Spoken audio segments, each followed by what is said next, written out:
Assalamualaikum warahmatullahi wabarakatuh. Bismillah, alhamdulillah, la haula wala quwata illa billah. Amma ba'du. Saudaraku dimanapun Anda berada, semoga kalian semua dalam keadaan sehat walafiat. Amin ya robbal alamin. Menyambung materi yang kemarin mengenai bagaimana cara melakukan zikir sirur asror. Jadi ketika kita sudah merasakan ataupun sudah berkholwat, bertafakur dalam suatu tempat yang sepi dari keramaian, nanti kita di situ akan dibukakan sebuah pintu. Di situ ada 3 pintu ya. Ada suarul basiroh, ainul basiroh, dan hakul basiroh. Nanti pintu-pintu itu akan terbuka manakala dirimu harus istiqomah. Tanpa istiqomah hanya berhenti di ilmunya, ya nggak akan bisa. Hanya paham ilmunya saja, tetapi dirimu tidak bisa merasakan, hidup yang ada di dalam dirimu itu siapa. Sekali lagi saya tekankan, harus istiqomah. Dan yang kedua, buang anggapan-anggapan bahwa ketika melakukan meditasi ini kita nanti akan memasuki alam-alam, akan bertemu makhluk-makhluk yang aneh-aneh. Jadi hilangkan itu, makrifat itu bukan seperti itu. Tidak terpaku hanya itu, gitu ya. Makrifat itu sangat sederhana, simpel dan praktis yang tanpa kamu sadari. Jadi angan-angan yang mengartikan makrifat itu kayak sebuah klinik, sebuah kesaktian, sebuah karomah, kehebatan, itu hilangkan prasangka itu. Nanti dirimu setelah menghilangkan itu nanti akan paham. Banyak yang menanyakan, bagaimana nanti saya kalau tidak didampingi, bagaimana nanti kalau saya masuk ke alam gaib, terus sukma saya keluar dan tidak bisa kembali lagi. Nah ini banyak sekali pertanyaan seperti ini. Jadi mereka takut gitu. Zikir sirur asror itu tidak akan pernah membawamu ke dalam dimensi-dimensi lain, dimensi-dimensi alam gaib, tidak. Sirur asror hanya akan membawamu kepada dimensi ketuhanan, bukan dimensi kemahlukan alam gaib, bukan. Nah, jadi apa yang harus kita lakukan? Dirimu jangan seperti pendekar bertapa di atas batu misalnya, bertapa di tengah hutan belantara sana, terus terpejam mata, bersila, terus membaca zikir-zikir atau lafaz-lafaz Allah misalkan. Ya situ sudah jelas dirimu pasti akan masuk alam gaib. Karena bacaan-bacaan yang dirimu ucapkan itu menjadi sebuah makanan para makhluk gaib. Nah, itu ya saudaraku. Makrifat ini sederhana sekali. Dirimu hanya diam tanpa berucap apapun.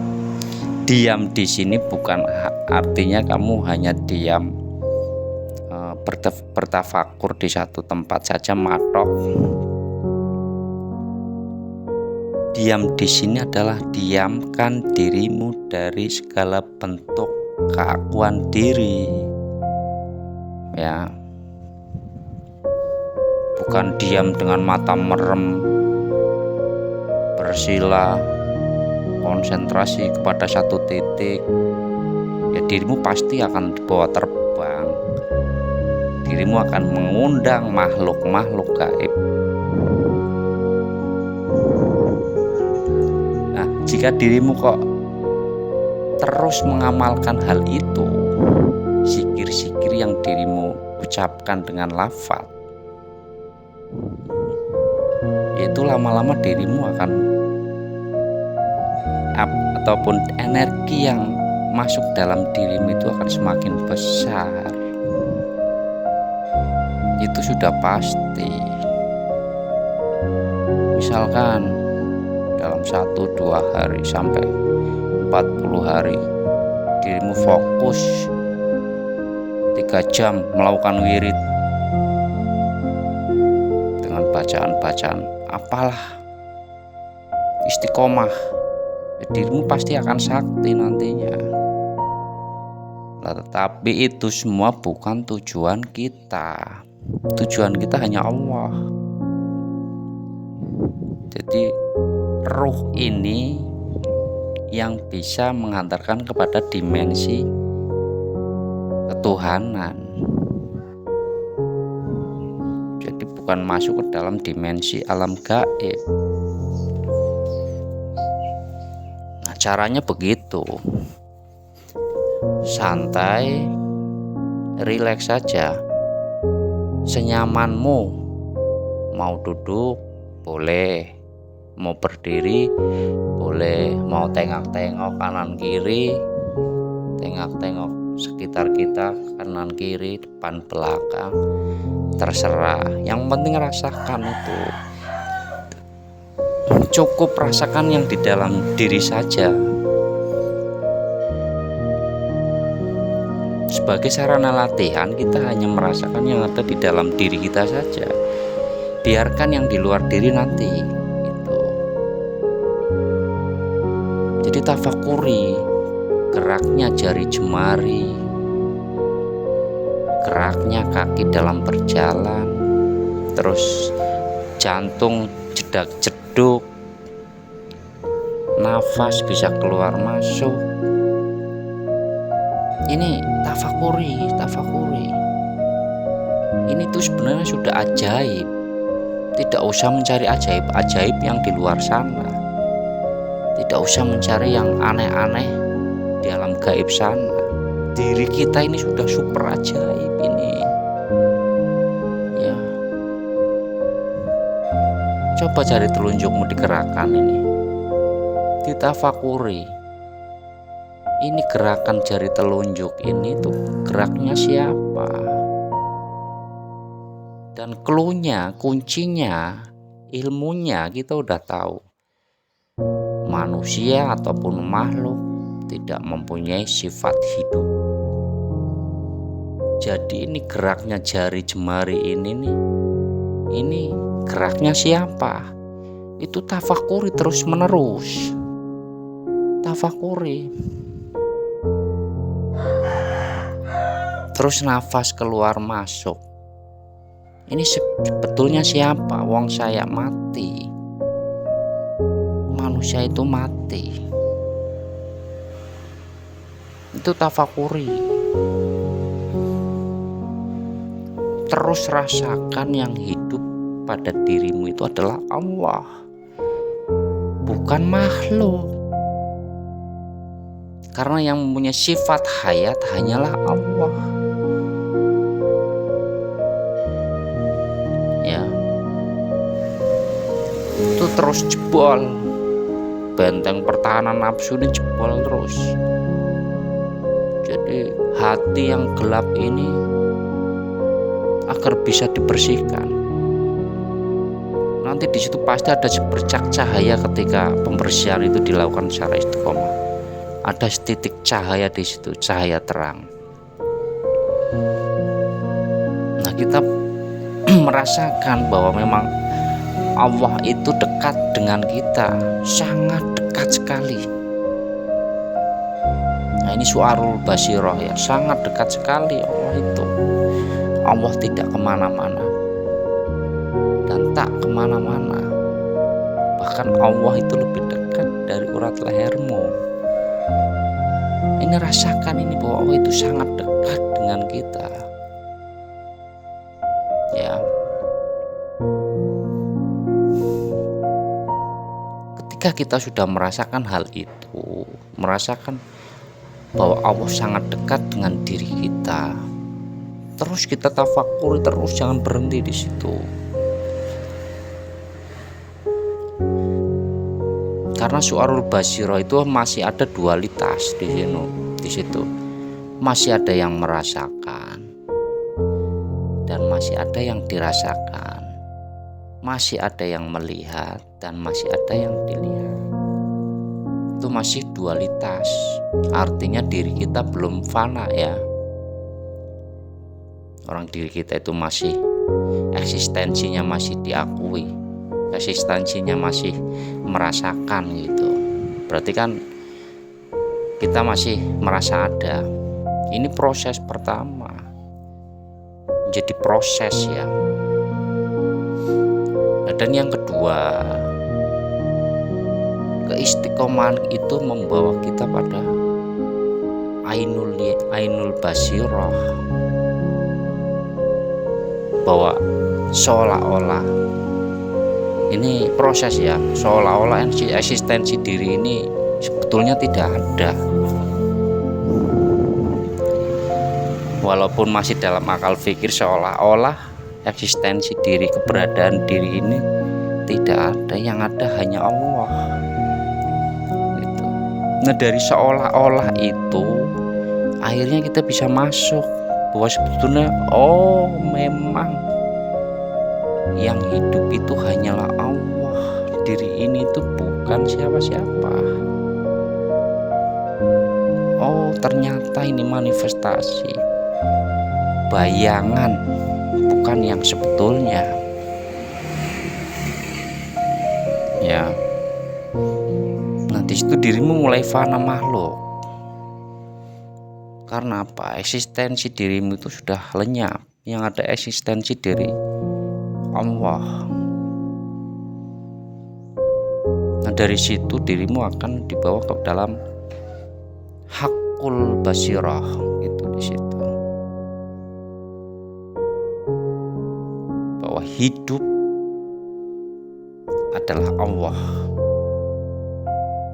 La ilaha illallah, tiada Tuhan selain Allah. La maujudan illallah, tidak ada wujud kecuali wujud Allah. Nah, itulah makom makrifat di situ. Dirimu musyahadah bertemu Allah. Dalam keadaan itu yang disebut wusul, sampai kepada Allah ya. Jadi nggak neko-neko, tidak yang aneh-aneh. Makrifat itu sederhana sekali, cuman dirimu pasti tidak mengira bahwa makrifat seperti ini, nggak taunya. Jadi jawabannya hanya huruf O aja. Ternyata apa yang saya pahami selama ini jawabannya ini. Jadi gitu aja terus. Terpecahkan apa yang selama ini menjadi rahasia. Pecah semua. Nah itu Tursina bledos, Tursina hancur, di situ nyata Allah. Ya. Itulah ketika eksistensi kita ini sudah tidak diakui keberadaannya. Itu adalah Tursina yang sudah meledak. Tursina yang sudah hancur ketika Allah berpijak di atasnya. Makanya hanya nyata Allah, tursinanya tidak ada. Tursinanya hancur. Makanya di situ hanya nyata Allah, eksistensi diri ini tidak ada. hancur eksistensi diri ini. Itu sudah hak hanya Allah di dalam diri, dalam semesta. Apapun yang kita lihat itu ya Allah. Nah, kunci ini yang menjadi kuncinya. Kalau kita ngomong bahasa surga, inilah kuncinya surga. Kalau kita ngomong bahasa sholat, inilah kehusuan mi'rajul mukminin. Kalau ngomongin bahasa puasa, proses su'arul ainul basyirah, itu adalah proses pembersihan hatinya. Itulah puasa sesungguhnya, ya. Kalau ngomongin baitullah, rumah Allah, ketika kita sudah melakukan proses su'arul ainul, kita sudah melepas sandal di situ, kita sudah wudhu, sudah bersih semuanya, kita masuk kepada hakul basyirah di situ. Kita sudah bersih, ya. Kalau ngomongin bahasa Lailatul Qadar, inilah malam 1000 bulan yang terang benderang. Apalagi mau ngomongin apa lagi? Syiratal mustaqim, inilah syiratal mustaqim. Ketika memasuki proses pembersihan melalui zikir sirur asrar tadi, su'arul basyirah, ainul basyirah, di sini syiratal mustaqim mulai terbentang jalannya. Nah, kita sudah sampai tujuan. Jadi kena semua, mau ngomong apa aja itu kena semua di situ. Inilah puncak ahadiyah. Inilah puncak rahasia dari rahasia apa saja. Mau ngomongin apa aja ketemu di sini semuanya. Nah, gitu ya saudaraku. Jadi bukan yang aneh-aneh, harus melakukan ritual-ritual yang macam-macam. Bukan hanya itu saja gitu. Boleh tapi tidak harus. Nah, gitu aja saudaraku ya. Semoga kalian semua diberikan kefahaman. Semoga kita semua diberikan keistiqomahan dalam menjalankan zikir ini, agar keselamatan itu sudah nyata pada diri. Husnul khotimah itu sudah nyata pada diri. Bukan sesuatu yang diharapkan, bukan sesuatu yang diminta-minta, tapi itu sudah nyata. Walaupun kita hidup, masih hidup raganya, tapi kita sudah husnul khotimah, ya. Itu saja, mohon maaf. Wassalamualaikum warahmatullahi wabarakatuh.